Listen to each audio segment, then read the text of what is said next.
You're right, guys, it is Brummy Joe and it's match day 2 of the championship, and we've got a really tough away trip to Middlesbrough. I think we've got just over 1,000 people travelling there, so if you are going, fair play to you. Ticket prices ridiculous, 30 quid, so I do not blame you if you don't want to go all that way.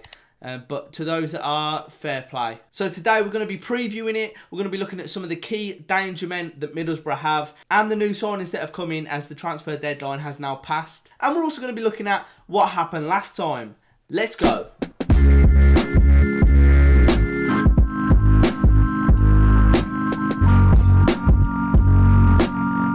Before we get going, guys, just want to shout out OneFootball again. They are sponsoring the channel, so big thank you to them. It is a brilliant app. I wouldn't be advertising it otherwise, and I use it all the time, guys. If you haven't tried it yet, make sure you click that link in the description. It will give you everything you need to know for the upcoming season. My favourite thing is the little notifications you get every time there's like a big piece of news coming out. You're like the first one to know about it, because sometimes you might not be checking Twitter, you're a bit too busy. Bam, it's there on your phone. You can be the first one to let your mates know. But without further ado, let's get into the preview. So first of all, we're going to look at the new signings that have come in. Boro have had some big departures and also some big incoming transfers. Blues, however, being under a transfer embargo and still having limitations as to who we can sign, we're never going to attract the best players. And there's been some controversy in the signing of Gary Gardner on loan from Aston Villa. It has definitely divided opinion, and I want you to let me know down in the comments what you think of it. Whether you like it or not, are you going to support him? Are you going to boo him? I hope not, guys. But listen, everyone's got their own opinion and own thoughts, and this is what it's about.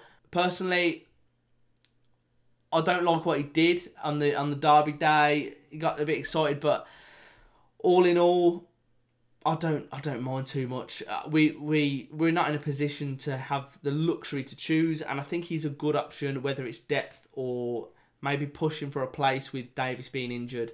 Who knows? So Blues have brought in Mahoney from Bournemouth on a 1-year loan. He looks like a bit of a tricky winger, sort of both-footed. He likes to take on a man, so I'd be really interested to see how he'll get on. I imagine he'll start on a bench because we've already got a pretty solid attack in terms of wingers.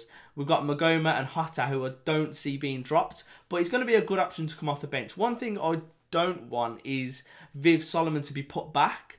You know, that's the one thing. Like, it's good to have the depth, but I would much rather, if you've got the option between the two, bring on Viv. You know, he scored already, first game of the season, so it really would be a bit of a kick in the teeth to not let him continue that. Hopefully, you know, it just means we're covered on both sides. We've got a decent winger as cover, both sides. Next up, we've got a striker, Omar Bogle, who is a Blues fan, has been for a while. He was at the club when he was younger and released from the Blues. You know, he was surplus to requirements, really. But, you know, he's been around the block. He scored a lot of goals at Grimsby. But ever since then, you know, he got a move up to the Championship and couldn't really find that form. Could this be the season where he does that? Is it the right club for him? It could be a good fit. And we could see him maybe scoring 10 goals, 10 plus goals. Depends if we're going to start him.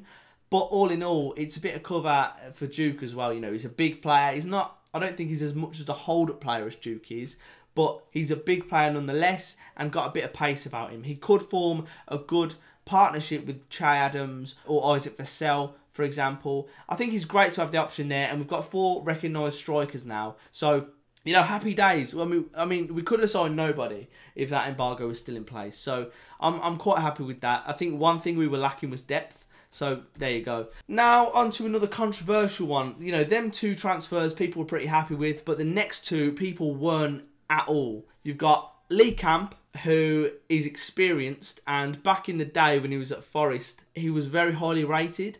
But, you know, as he's got older, he's gone around the block a bit. He was at Rotherham, he was at Sunderland, and although 15-16, I think he was Rotherham's player of the season, after that, it sort of went downhill. Sunderland fans really, really don't rate him. But I'm going to reserve judgment. I don't want to completely write him off before he's played a game. And we don't have the luxury of options. And you might think as well, David Stockdale and Kujak, they've not been sold yet. You know, maybe once that loan window passes, do we put them? Do we put them back in the squad? Maybe Kujak? I don't know. I don't know exactly the reasons why they can't play if they are still contracted to Blues and stuff like that. But we're going to have to see on that one. Let me know your thoughts on Lee Camp as well. Personally, he's better than no one. He's better than no one, but I certainly thought we might have been able to bring in someone different. There are rumours that he's still looking for a keeper, Monk, but maybe we're waiting to see if we can push out Stockdale or Kujak first. Remember, the loan and free transfer window ends at the end of August, so we do have a few weeks to make our final signings if we need to. Now on to the Boro transfers, and they have signed 2 players that were quite heavily linked with us last summer. Aidan Flint and Jordan Hugill. Hugill put the final nail in the coffin for Redknapp, if I'm not mistaken. I think it was after Preston at home that he got sacked, but I'm not too sure. So he's come on a season-long loan from West Ham, a really good acquisition for Middlesbrough. And as I say, Aidan Flint cost them $7 million from Bristol City, solid, and also a goal threat. Aidan Flint is just an aerial danger, more aerial presence than Santa Claus. We know it. He's just too good in the air. So he's going to be a real threat. You know, it's going to be hard for us to deal with. I'm just hoping we can. And, you know, we're going to be well organised with Monk. We know that. So I'm going to pray that we can sort of scrape a point away at Middlesbrough, and I would bite your hand off for it. Now, Boro have had some big departures. The main one being Adama Traore, who was their best player by a mile. He went to Wolves for 18 million, and, you know, his stats are unbelievable. And he's just a danger man on the ball. He loves to beat a man, dribble past players, and I'm just glad we don't have to play him. Even though we've got a lot of quality players that we're going to have to come up against on Saturday, I'm glad he's not one of them. Other big departures were Patrick Bamford to Leeds. Don't entirely rate him yet. I think they've got enough in Hugill, Assombalonga and Braithwaite that they don't really need to worry about him. I think they got a good amount of money, 7 to 10 mil for him, so can't really complain with that. They've had a few other outgoings, but not really worth mentioning. Now for me, the danger man for Forest, they've got plenty. They've got plenty. One of them that I want to point out, obviously, is Assombalonga, just because he scored a brace against us last season. He got 15 goals and 3 assists last season. He played well. We know he's good. He was amazing at Forest as well. And he's going to be a danger to us. But it's not only him. There's Braithwaite as well. So he had a bit of an off season last season. When they first signed him, you know, we thought he was going to be quality, but he just couldn't quite get the ball rolling.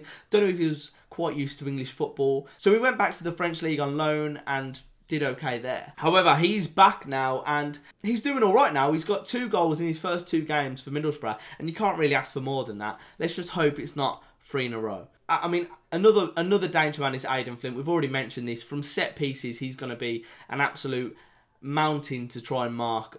But again, they've got so many danger men. Now, on to current form, and Middlesbrough didn't look amazing at Millwall. You know, they went 2-0 down. There was some shoddy defending, and we were thinking, okay, maybe they're going to struggle this season, but they showed a lot of character to come back and bring it to 2-2. And then they went on to play on the Tuesday and smashed Sheffield United 3-0. So, for me, it's a pretty good start, all in all, for them. And they're going to want to continue that at home to us. I really rate Sheffield United. I think they're a good side. And they completely, you know, 3-0 is quite a convincing win. Yeah, I think mainly, you got to look at it. They've scored 5 goals in 2 games. And it is going to be hard to stop them from scoring. We're never a huge goal scoring side. I think we scored 38 goals last season. So we're going to have to keep it tight and not concede many. And you say that, we've got Lee Camp possibly in goal, maybe Connell Truman. You know, Truman made a mistake. I mean, I don't want to hold it against him too much against Norwich, but he did make a mistake. He looks slightly rusty, but you'd expect that. He's not, you know, played a championship game before. But, you know, do we play Camp? If I was to make a prediction, I would go for a 2-1 loss, is what my head is saying. What my heart is saying, maybe a 1-1 draw. But the thing is, we've got to limit them to 1 goal. I think we'll score. And I think we'll improve on last time's result when we went there. So I think it was 2-0 on a Tuesday night in November. It weren't pretty.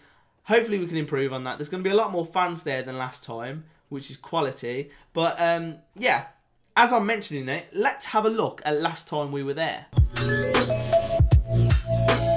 So we're here in Middlesbrough. Our away form isn't great, and we're up against a good side. So it's going to be very tough today. But I've got a little feeling that we can sneak a point. Pie on your mind? Mind on my pie and pie on my mind. Like that.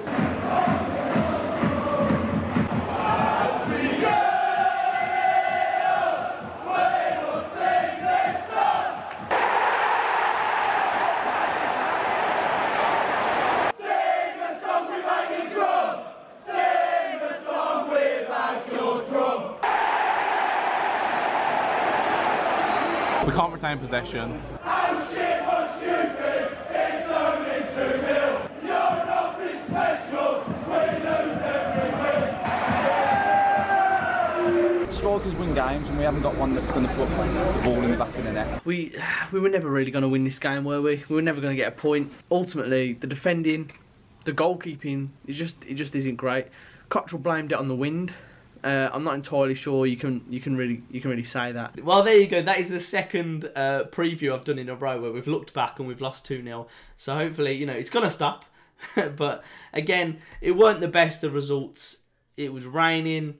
It was dark. It was cold, and the football wasn't amazing. And I think there was about 200 people there. It just wasn't a great away day. But hey, soon in the previews, there's gonna be good stuff coming out. I hope you've enjoyed it, guys. Anyway, let me know your predictions down below in the comments. I really do want to hear them, and I'll be checking out all the comments and replying to them.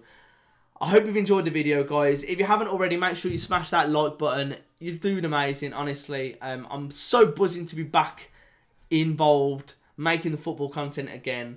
And I hope you do hit that subscribe button if you're enjoying it and you're not already subscribed. I'll catch you next time in the Middlesbrough away vlog. Let's pray that we get something from it, because I don't know. I don't want to deal with a loss, really. I don't want to deal with a loss. Let's stay positive, guys. Come on. Keep right on.